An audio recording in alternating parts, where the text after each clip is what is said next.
Excelente notícia para o torcedor do Palmeiras, o sonhado centroavante ficou mais perto no vídeo de hoje do canal do Nicola. Vou te contar os detalhes que eu já consegui apurar.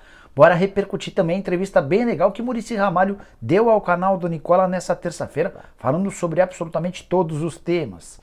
Trago tudo sobre os jogos de Corinthians e Flamengo. O Timão conseguiu arrancar o empate contra o Boca e o Flamengo está classificado para a próxima fase da Libertadores. Será que o Paulo Souza continua? Tem ainda informações importantes sobre as últimas do mercado, informação também no Cruzeiro, com direito a lançamento de uma nova camisa e anúncio de um parceiro marcado para sexta-feira. Vou contar para vocês a respeito da briga de audiência entre SBT e Globo. Quem se deu melhor? Novela Pantanal ou esses jogos grandes no SBT? Para completar tudo sobre as noites ou a noite de terça-feira, com bola rolando na Sul-Americana e na Libertadores.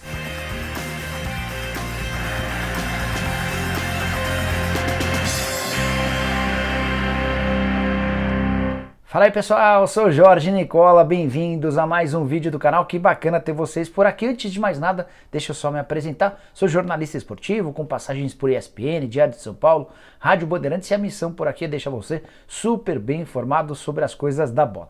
Para não perder nada, é simples, só apertar o botãozinho vermelho de inscreva-se, ativa também as notificações, beleza?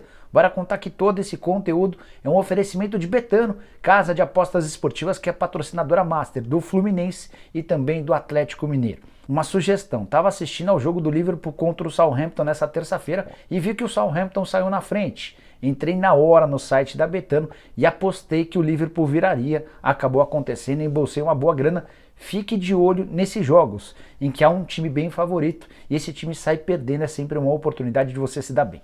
Já para essa quarta-feira separei algumas opções legais. Tem Atlético Paranaense e Libertad, vitória do Furacão pagando R$ 1,88, jogo em Curitiba. Alianza Lima e Fortaleza, em caso de empate no Peru, R$ 3,90. Nessa quarta também tem final da Liga Europa, Eintracht Frankfurt e Rangers. A vitória do Eintracht Frankfurt paga R$ 2,40. Para completar tem Palmeiras e Emelec, se o Verdão vencer em casa, R$ 1,23, além de Santos e União La Calera. Jogo que define o primeiro colocado desse grupo, vitória do Peixe em casa, pagando R$ 1,52 para não ficar fora. Dessas e de outras apostas na Betano é bem simples, pega o link que eu vou deixar no comentário fixo, já faz seu cadastro agora e começa a apostar. Bora começar o vídeo com um giro de notícias e a primeira informação é sobre a goleada por 6-0 do Ceará contra o General Cabadeiro, jogo da Sul-Americana. O Ceará vai para a última rodada podendo perder para o Independiente na Argentina, até porque o Ceará tem um saldo de 14 gols positivos contra 7 do time argentino. Mas o que chamou a atenção nessa partida foi que o time adversário, o General Cabadeiro do Paraguai, pediu durante a goleada para os atletas do Ceará que tirassem o pé para evitar uma goleada ainda maior.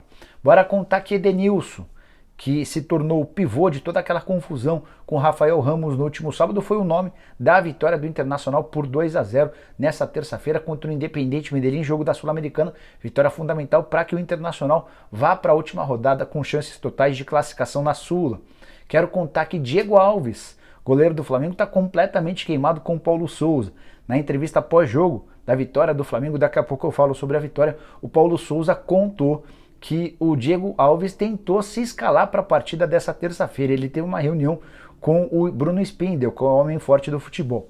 E nessa reunião ele se colocou à disposição. Paulo Souza disse o seguinte na entrevista coletiva pós-jogo, abre aspas, os processos aqui não são assim. O jogador tem que treinar para jogar. E ele não treinou desde o jogo contra o Botafogo, fecha aspas. Seguindo com o giro de notícias, contar que o Atlético Mineiro vai muito bem, obrigado, com o manto da massa. Já foram obtidos quase 40 milhões de reais, valor bruto, com as vendas de camisas.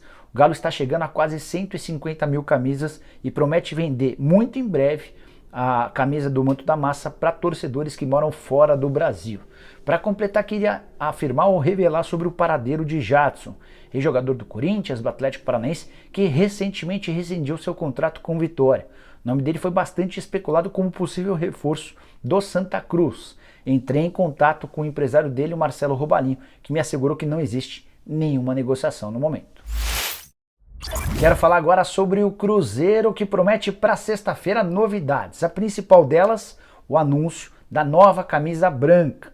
Essa camisa se espelha na primeira camisa branca utilizada pelo Cruzeiro em 1950, mas essa não vai ser a única novidade da próxima sexta-feira. O Cruzeiro promete para esse dia também anunciar seu novo parceiro comercial. Contei para vocês há várias semanas que o Ronaldo Fenômeno já havia se acertado com 3 empresas para publicidade no uniforme.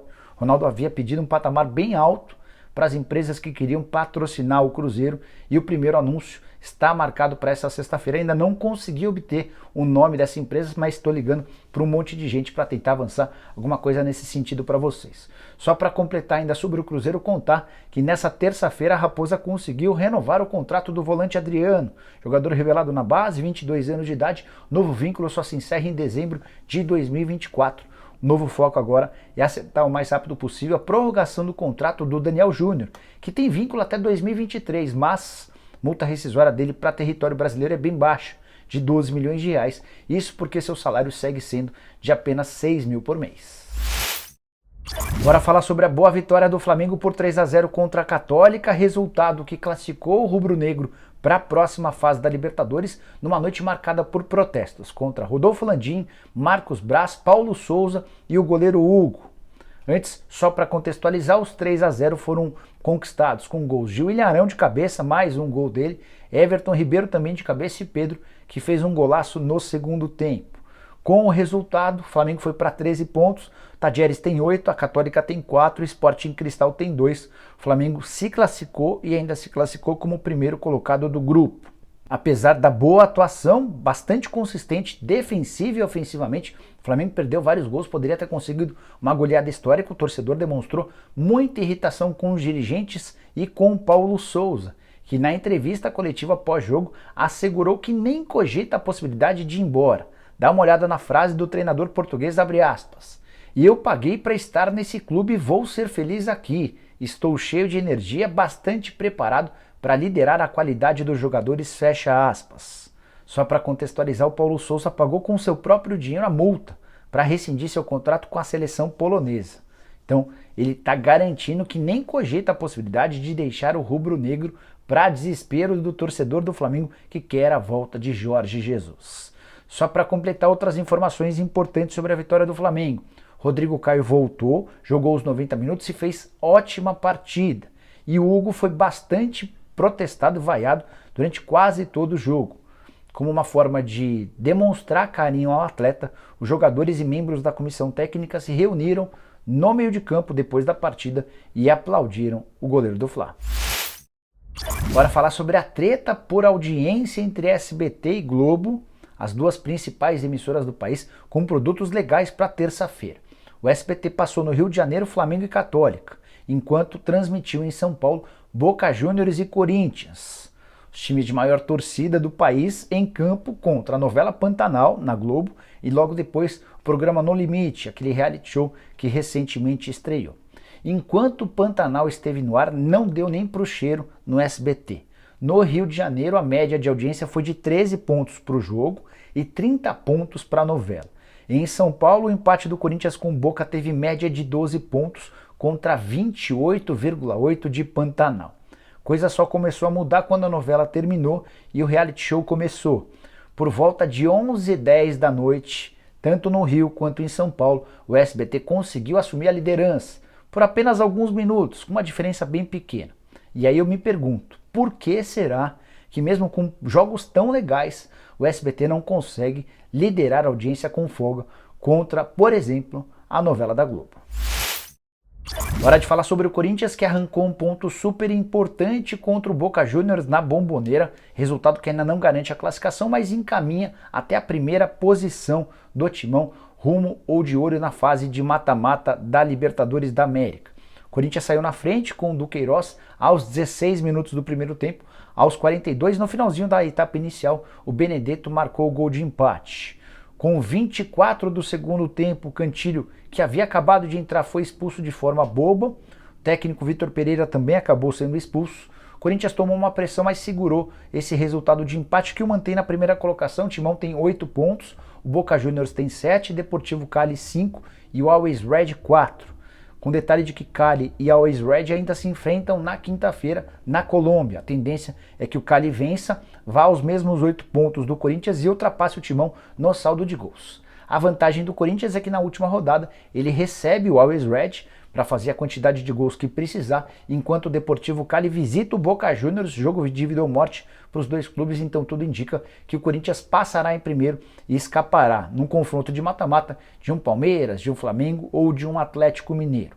O que a gente pode destacar sobre essa partida dessa terça-feira? O Corinthians teve em Duqueiroz, Fábio Santos e Cássio, seus principais jogadores, estiveram muito bem. Não gostei da atuação do Robson Bambu, achei que o William também não fez um bom jogo, o Renato Augusto entrou só de maneira discreta. E chama a atenção mais uma ausência de Roger Guedes, que começou o jogo no banco, foram 5 substituições ao longo da partida e o Roger nem saiu da reserva. Assim como já havia acontecido na última partida contra o Deportivo Cali, fora de casa, o centroavante, contratado com enorme cartaz, tem tido cada vez menos espaço com Vitor Pereira. Agora falar sobre o São Paulo e repercutir a entrevista bem legal que Muricy Ramalho deu ao canal do Nicola nessa terça-feira. O coordenador de futebol do Tricolor falou sobre absolutamente tudo. Decidi fazer um resumo. Se você quiser assistir a live, vou deixar o link para que você também possa ver. Bom, quero começar contando que o Muricy revelou que nessa terça-feira houve um encontro, uma reunião entre dirigentes do São Paulo e o empresário do Thiago Couto, que foi alçado ao status de segundo goleiro depois da saída do Thiago Volpi. Fui checar o que deu nessa reunião e ouvi de um dirigente do São Paulo que ainda não há acordo. Thiago Couto, cujo contrato termina agora no mês de junho, tem feito algumas exigências que ainda impedem o São Paulo de anunciar a renovação. Muricy também contou que o São Paulo está atento ao mercado. Nesse momento, especificamente, não procura um goleiro, mas se surgir uma oportunidade de mercado, ele pode ser contratado a partir de 18 de julho, com a reabertura do mercado de transferências, ou então no fim da temporada. Muricy também falou que hoje a prioridade é buscar atacantes de velocidade pelo lado do campo, 1 ou 2, até porque o Marquinhos foi negociado. Perguntei sobre a saída do Marquinhos e o Muricy criticou a antiga diretoria de Jair, Leco e Pássaro, que havia feito um contrato ignorando a determinação da FIFA que impede que atletas que estão saindo das categorias de base assinem um vínculo de 5 temporadas. Para completar, de acordo com o Muricy, a reforma no centro de treinamento, exigida recentemente pelo Rogério Ceni, está bem perto de ser concluída. A última etapa é a instalação de novos e modernos equipamentos. O São Paulo conseguiu parceria para não ter de pagar por esses equipamentos que estão chegando aos poucos lá no CT da Barra Funda. O Muricy Ramalho ainda comentou a respeito do futuro de Alex, treinador do São Paulo, sobre as metas do Tricolor para a temporada, admitiu que o título da Sul-Americana é um alvo sim, falou sobre Júlio Casares, sobre a relação dele com outros dirigentes, sobre os convites que tem recebido desde que se tornou coordenador de futebol, além de uma série de outras coisas. Agora falar sobre o Palmeiras com uma informação extremamente importante. Antes, só contextualizar, essa informação me foi passada pela mesma pessoa que na sexta passada me telefonou para contar que o pai do Endrick havia estado na academia de futebol e que depois desse encontro o Endrick havia fechado o primeiro contrato profissional com o Verdão. Fui o primeiro a contar essa história, depois todo mundo veio no embalo e também publicou. Pois bem, essa pessoa que trabalha no Palmeiras me assegurou nessa terça-feira que o Verdão encaminhou a contratação de um camisa 9. Ótima notícia, certo? Pois é, só que eu não consegui avançar muito além dessa informação. Enchi a paciência da pessoa, fiz 70 perguntas para tentar descobrir qual o nome do jogador, onde ele atua, quando chega, e o máximo que eu consegui apurar até agora é que a negociação está encaminhada, faltam pequenos detalhes burocráticos, mas o Palmeiras faz todo o mistério do mundo.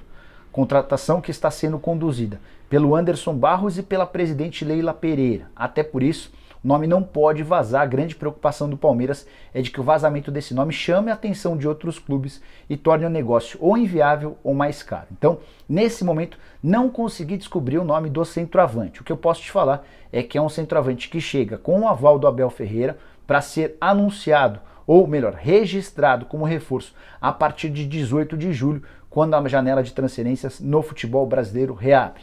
Vale lembrar que o Palmeiras busca desde março do ano passado por um centroavante, um fazedor de gols, um camisa 9, mas havia esbarrado na condição financeira. Quais podem ser as alternativas? Repito, essa pessoa não deu nenhuma pista. O que a gente sabe é que recentemente as conversas com Carlos Vinícius, que está emprestado ao PSV, foram retomadas. O Palmeiras também havia acenado com a possibilidade de voltar a conversar com o New York City pelo Tati Castellanos. O Pedro está completamente descartado, deve jogar no exterior ou continuar no Flamengo. Você tem alguma pista? Quem você acha que pode ser esse camisa 9 que tem negociações avançadas com o Verdão? Use o espaço para comentários para deixar sua sugestão ou a sua opinião. Assim que eu descobrir qualquer coisa, prometo voltar para te deixar super informado, beleza? Bom, pessoal, eram essas as informações que eu queria dividir com vocês nessa quarta. Quem curtiu, deixa like. Se você ainda não é inscrito no canal, aperta esse botãozinho vermelho de inscreva-se. A gente se vê no fim da tarde, quem sabe com mais novidades sobre o camisa 9 do Palmeiras e também com o programa do Nicola. Combinado? Abraço, tchau!